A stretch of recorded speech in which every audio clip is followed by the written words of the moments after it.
Welcome to Keeping Score. I'm Rick Horrow. Each week we bring you insights from the playmakers, deal makers, and rule makers in the world of sports. I'll give you my take on some of the items of the week using my 30 years of experience doing deals for teams, leagues, and players in the $750 billion business of sports. Plus, we'll talk with a central figure in the sports world.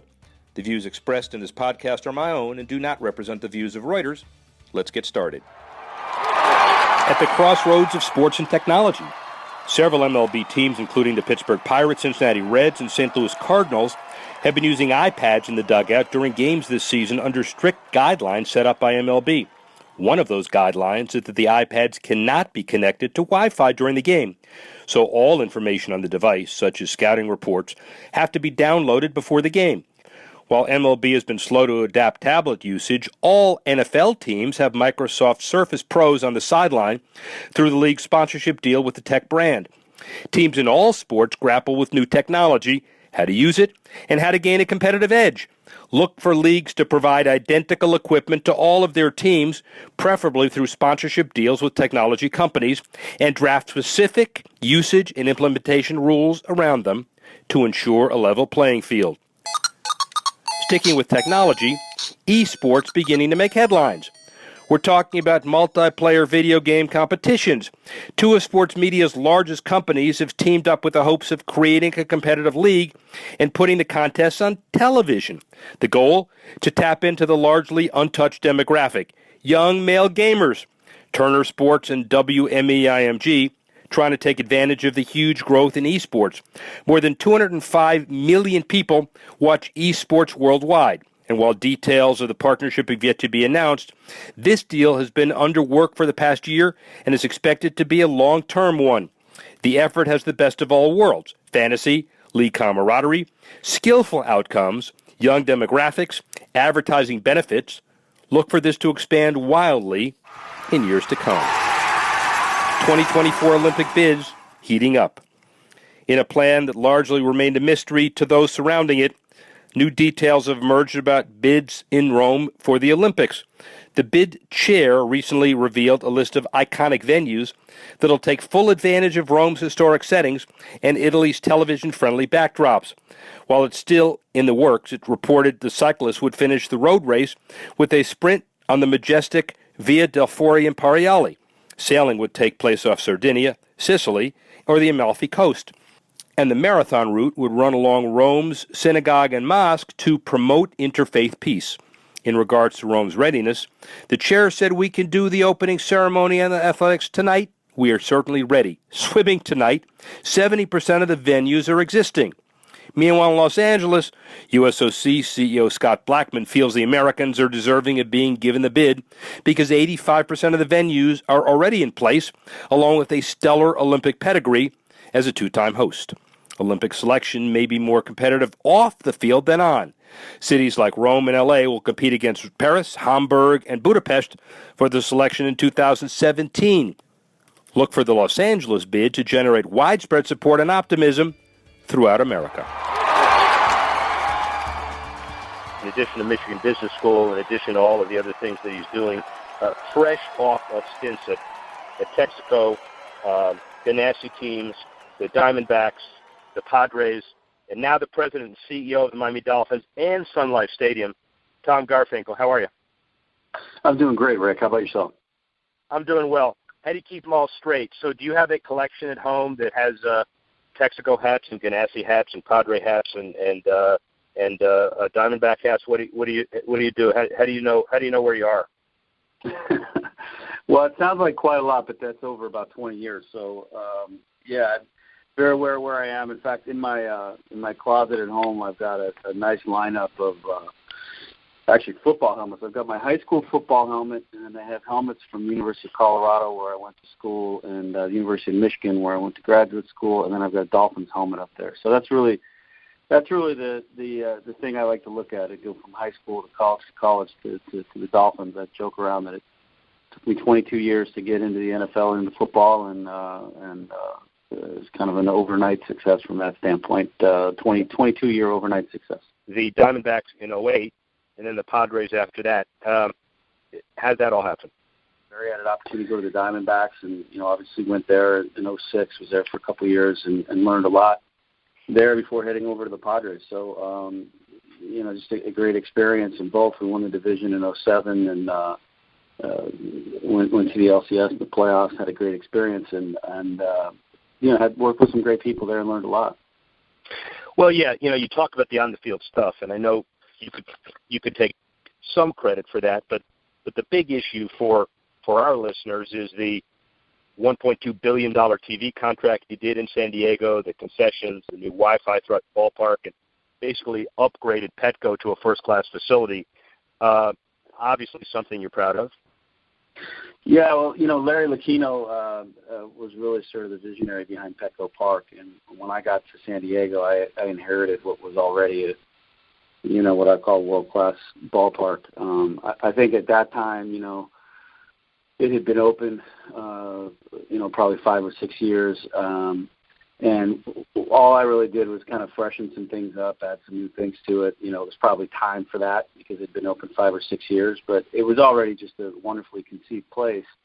And, some of the things with the Wi-Fi upgrades, I'm proud of what we did with concessions, and I think we, in a short amount of time, over a couple of years, I think if you go to Petco Park now, still it's one of the best concessions experiences in sports with regards to the diversity of the food and the quality of food and the job everyone's doing there in terms of it's a great experience to go there and eat and drink and have a good time. And so we did a lot of things to try to improve that part of the experience for sure. Well, and the rules are different, obviously, but September 9, 2013, you go to another team sport, but that changed your life being president and CEO of the Dolphins, right? Yeah, it's really a privilege, all these jobs are, I kind of look at them like you're stewards of a public trust. I told the owners of really all the teams I've worked for, and when I came here, I said the same thing to Steve, you don't really own the team. And Steve looked at me and said, I pay a lot of money for this team, Yeah, I wrote a $1 billion check. I own it. Yeah, I don't care what you say. Right. I said, yeah, well, the team was here before you got here. It'll be here after you're gone. And it really belongs to the fans and the community and the people that were here before us, the players, the coaches, and all the staff and people that worked here before. So, Steve certainly understands that and is I think, one of the most responsible unselfish, stewards as an owner I've been around in terms of understanding that. Certainly his, $450 million plus commitment to improving the stadium is a testament to that, but also his passion and desire to win and his commitment and investment in that as well. And he cares. He cares about the fans, and he understands the legacy that came before him with the Dolphins and what that means.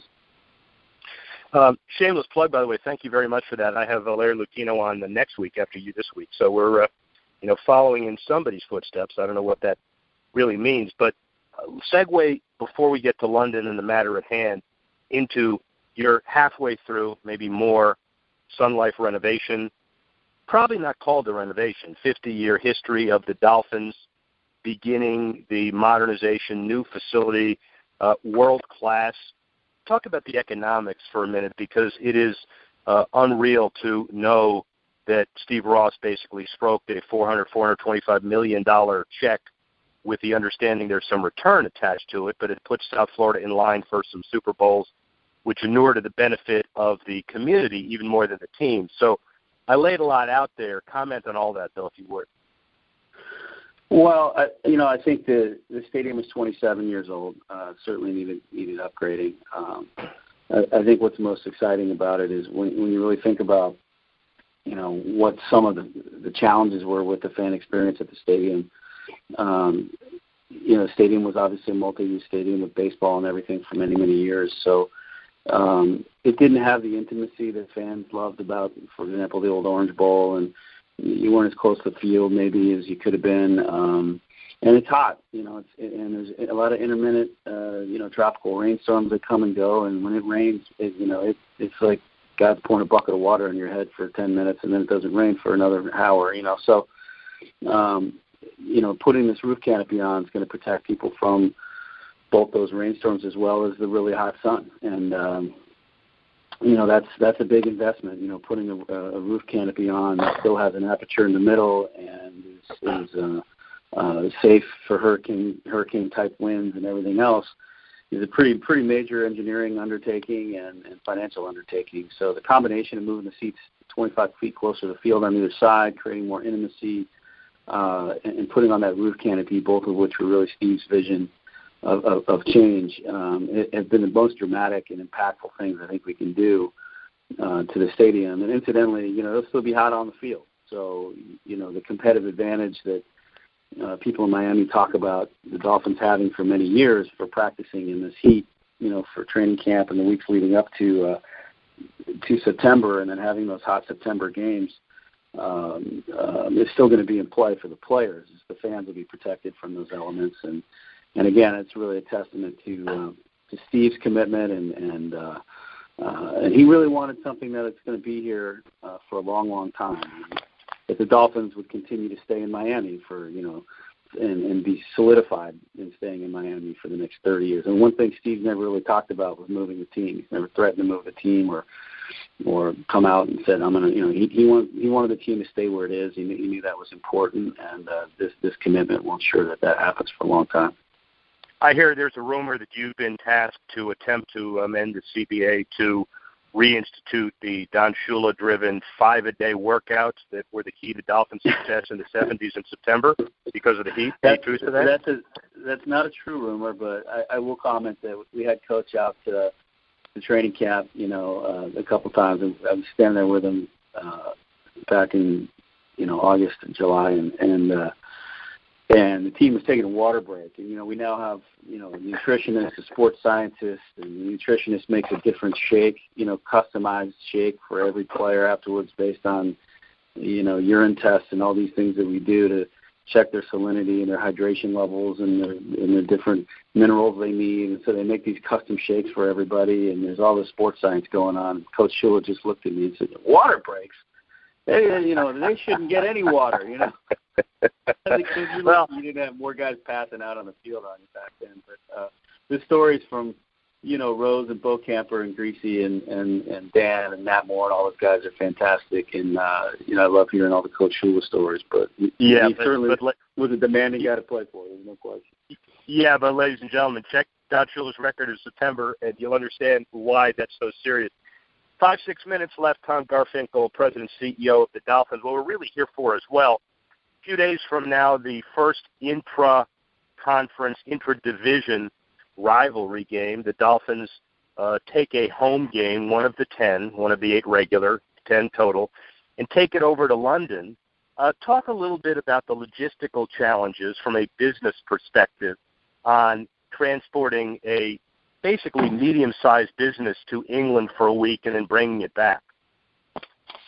Well, I mean, it's really, I think the team approaches it no differently than any other away game. I know that sounds a little crazy when you consider, that we're in another country, but, if we were flying to Seattle, it's not terribly different than flying to London. I know the coach decides, when the team comes over and how they choose to prepare. So they're actually coming over, Thursday evening or get in Friday morning and prepare for the game, in a similar fashion that they would another away game that they might fly in for on Saturday. They'll have an extra day or two to get adapted to the time change. But, I think from a logistical and preparation standpoint, I know the coaching staff and Joe Cimino, our equipment manager, is just fantastic. I mean, I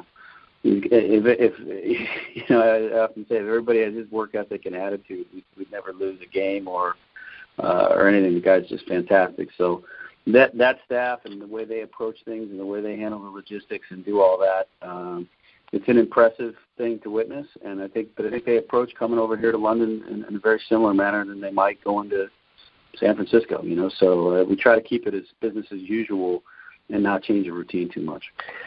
That's the on-the-field stuff. Now, from a boardroom perspective, and I know you don't want to get too specific on numbers, but from a business show perspective, the expenses, the NFL making you whole for certain aspects of the trip, the bye week after, but that's more on the field. Kind of just describe the business deal involved in taking a home game overseas. Well, we work with the NFL on that, and they help make us whole, like you said. We kind of determine tier structure of the games based on the variable pricing and what tier the game might have been in, and kind of do a comparison on what our expenses and revenues are for those games that are comparable games. And then they make us whole for what we would have done, had we held this game at home. I think the experience for the team and for the fans to go over to London, we've certainly got some of our key corporate partners over here that we're entertaining in London. We'll have, we've discovered there's over 1,000 season ticket members coming to the game. So we'll host, we've taken over a pub in downtown London called the Dolphins House, and we'll have alumni players there, and, all day long fans can come in and just interact, and it's kind of Dolphin Central, if you will. And then we'll, obviously at the game, we've got a lot of fans over here in the UK having come over here for many years. And it's an impressive thing. If you go on Twitter, you'll see all the fans we have in the UK, and there's a lot of them. So I think it's good for the sport. It's good for the NFL. It's good for the Dolphins, and it's something we enjoy doing. Well, a bigger picture, and I know you don't make policy as to expansion versus relocation versus 16 home games and 16 different teams, but Shad Khan, a Jaguars owner, is on record of wanting a game as many years as the NFL will give him one. And the NFL is looking at rotating games, and Mark Waller's been on with us talking about all of the various alternatives he has to consider. Where do you think this is going, and how do you view the Dolphins' role in this grand experiment? Well, I think from a Dolphins standpoint, it's great for our fans, our partners. Where it's going, I think that's a question for the commissioner and the NFL. I'm not really sure. I will say that, the world's obviously shrinking.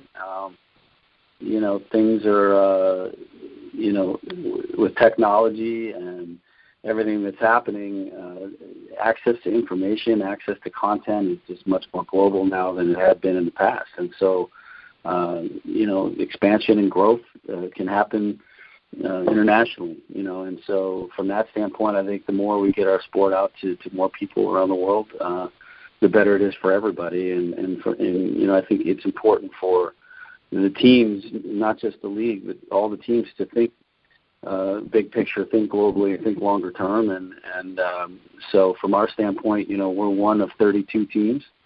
And if the league asks us to participate in these types of things because it's good for the growth of the sport and the long-term health of the sport, we need to do our part to help that, just like everybody else. And it's good for us too. Again, coming over here, with a big fan base, and it's great for those 1,000 season ticket members and our sponsors and everything come over to the UK. Obviously, I'm here. That's why I keep saying coming over here. I'm already in the UK, but it's great. It's great for them to experience something new and different as well. And it's a league matter, quite clearly. You're saying all the right political things, as you should. It's not for you to decide. But from a bigger picture perspective, just to end on this, you said earlier that it almost feels like a away game trip to Seattle, and you're looking at moving people weekly and then back. Will it feel like, when all said and done, effectively just another road game, not only for the on-field guys, but also for the front office people as well? It can. It's certainly special. It's unique. It's different. It's not exactly like a typical road game. You're going into another country. You're going into a significantly different time zone, which changes things for television, obviously. So from that standpoint, it is different. But I do think that again, I'm not sure where it's headed. I think for the NFL to play more games overseas, as long as it's fair for all the teams competitively, meaning everybody, if there is a burden at all on time zone change or schedule or other factors, that all the teams kind of share in that burden equally, and then all the teams share in the benefit equally as well. Because if there wasn't a big benefit for the league and sport, we obviously wouldn't be doing it. But I think where it's headed, I would potentially see more international games being played in more countries in the future. It's certainly not based on any explicit knowledge of that happening. I just would expect that that's sort of, again, the world is shrinking, so it would make sense that that's where it would go. And ladies and gentlemen, it's good to know that Tom Garfinkel has been consistent with basically everybody we've talked to under Mark Waller and the commissioner's direction on this. And this is not the first, and it won't be the last. Good luck to the Dolphins. Tom Garfinkel, President and CEO of the Dolphins. Sun Life Stadium. Thanks a lot. Thanks for listening to this edition of Keeping Score. I'm Rick Horrow.